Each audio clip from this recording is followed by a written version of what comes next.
فاكرين التويتة دي، القنبلة اللي رماها ايلون ماسك بعد ما انفصل عن دونالد ترامب وبدأت بينهم حرب التصريحات على السوشيال ميديا؟ في التويتة دي ايلون ماسك بيقول: جه الوقت لتفجير القنبلة الكبيرة، ترامب موجود في ملف قضية أبستن وده سبب عدم نشرها. كلام ماسك ده كان خطير جدا، لانه لو في اثبات واحد ان ترامب متورط في القضية دي معناه انه انتهى. فعلشان تفهم احنا بنتكلم عن ايه، خليني اقولك ماذا نعرف عن اكبر فضيحة جنسية في تاريخ امريكا، قضية جيفري أبستن. من كام ساعة مكتب التحقيقات الفيدرالي الأمريكي ال FBI أسدل الاستطارة عن قضية رجل الأعمال الشهير جيفري أبستن، وقالوا دي آخر حاجة هتتنشر عن القضية. نتائج التحقيقات الأخيرة صدرت بعد مراجعة 300 جيجا بايت من البيانات والصور والفيديوهات، وأثبتت تورط أبستن في الاعتداء الجنسي على أكثر من 1000 ضحية، أغلبهم من القُصّر. ال FBI رفض نشر المادة دي لأن فيها صور وأسماء الضحايا، وده خوفا على خصوصيتهم. لكن هم نشروا فيديو مدته 11 ساعة متواصلة من قدام زنزانته علشان يثبتوا ان مفيش حد دخل او خرج من لحظة قفل الزنزانة 10:40 دقيقة مساء يوم 9 اغسطس 2019 ولحد تاني يوم الساعة 6:30 الصبح، وده بيأكد حسب كلامهم انه ما اتقتلش وانتحر. وده اللي بياخدنا لأخطر حتة في التقرير، وهي ان ترامب بريء لان لم تثبت ادانته. طبعا التقرير ما قالش اسمه نصا، بس قال ان مفيش دليل واحد بيثبت ان في شخصيات عامه كانت متورطه في القضيه بشكل يسمح انه يتم استدعائهم وفتح تحقيق رسمي معاهم، وان قائمه المتورطين في قضيه أبستن زيرو.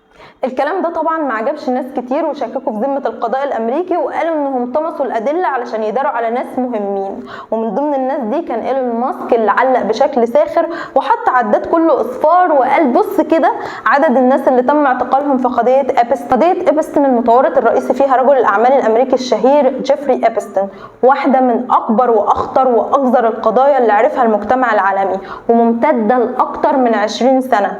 متخيل؟ قضية مفتوحة ليها 20 سنة. والبداية كانت في 2005 لما الجيران بدأوا يحسوا بحركة غريبة وتوافد بنات قاصرات على بيته باستمرار في بالم بيتش، ولأن عنده قرايب مهمين البنات كانت بتخاف تتكلم والشرطة ما كانتش عارفة تدخله منين، وفضل متراقب فترة حتى الزبالة بتاعته كان بيتم تفتيشها، لحد ما في 2005 تم وقفه عن العمل ومحاكمته بتهمة ممارسة الدعارة مع قاصر دون ال 14 سنة والاستعانة بخدمات العشرات غير المشروعة للقاصرات في بيته بولاية فلوريدا تحديدا بالم بيتش. وعلى الرغم من شهادات بعض البنات باعتداء أبستن واصحابه عليهم، ما قدرتش المحكمة تثبت غير اعتداء واحد في 2008 وكان اتهامه الحث على الدعارة، واتحكم عليه ب 18 شهر، قضى منهم 13 واتفق انه يكمل الباقي من البيت عادي، بس بشرط انه يعترف انه رتب لقاءات لعملاء عنده مع فتيات قاصرات. سكتت القضيه لحد ما في 2019 اتبروز اسمين جنب اسم أبستن اللي تم اتهامه في قضايا توصل مجموع سنين عقوبتها ل 45 سنه، وانتحر قبل محاكمته. الاول كان فيرجينيا جيفري، واحده من ضحاياه والوحيده اللي قررت انها تقاضيهم، وهي اللي فجرت كل المخفي في القضيه. والتاني كان ليتل سان جيمس، وهي جزيرة أبستن اللي كانت شاهدة على أفظع جرائمه ضد القاصرات. فيرجينيا اللي انتحرت في ابريل 2025 قالت انها في سن 17 سنة تعرضت للاستغلال الجنسي، وانها تساعد في تدبير لقاءات جنسية مع ملوك وسياسيين واكاديميين ورجال اعمال بارزين واثرياء، منهم الامير البريطاني اندرو، ومحامي الاحتلال في محكمة العدل الدولية ضد اتهامات الابادة في غزة ألان ديرشفيلد. فيرجينيا كمان اتهمت جايلان ماكسويل مساعدة وصديقة أبستن بشكل رئيسي، وقالت ان هي اللي رتبت شغلها وشغل البنات التانيين مقابل 200 دولار. مش بس كده، كمان اتهمت مكتب التحقيقات الفيدرالي بالتستر على هذه الممارسات.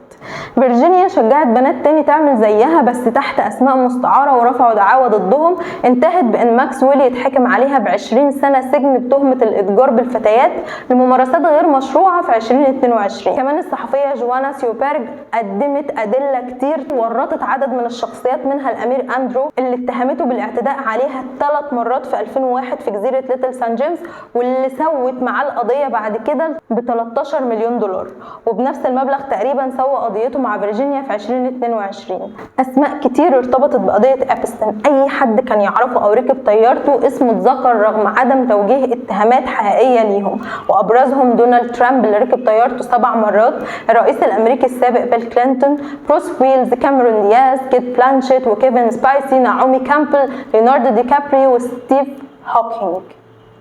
ونقف عند ستيف هوكينج شوية. وستيف هوكينج هو عالم الفيزياء الراحل، دي صورته، اللي قيل انهم اكتشفوا ايميل مبعوث من ابستن لماكسويل في 2015 بيقول فيه ان هوكينج شارك في حفلات جنس جماعية لقاصرات. صحيح ان الاف بي اي اسدل الستار عن قضيه ابستن ربما مؤقتا، لكن هتفضل جزيره ليتل سان جيمس او جزيره البيدوفيليا الشاهد الاكبر على جرائم اثرياء والسياسيين في العالم اللي قرروا انهم يستفردوا باطفال في جزيره ما فيش فيها مهرب ولا حد يعرف يدخلها. ليتل سان جيمس مش بس شهد على 1000 ضحيه لابستن، على مر التاريخ كان بيتم استخدامها كسلاح استراتيجي للي بيملكها. فمثلا امريكا اشترتها في الحرب العالميه الاولى علشان تمنع استخدام الدنمارك للغواصات الالمانيه. شوية شوية اتطورت وبقت ملكية خاصة وملاذ للهاربين من الضرائب. 75,000 فدان من الخصوصية والعزلة. حاول ابستن على مدار 20 سنة يبني لها سمعة كويسة بأعمال الخير والتبرعات السخية، علشان يتضح في النهاية انها كانت المخبأ والملاذ الامثل للاتجار جنسيا بالفتيات القاصرات وممارسة العبودية الجنسية واساءة معاملة الاطفال، وعلشان تبقى ليتل سان جيمس اكبر مسرح لجرائم البيدوفيليا.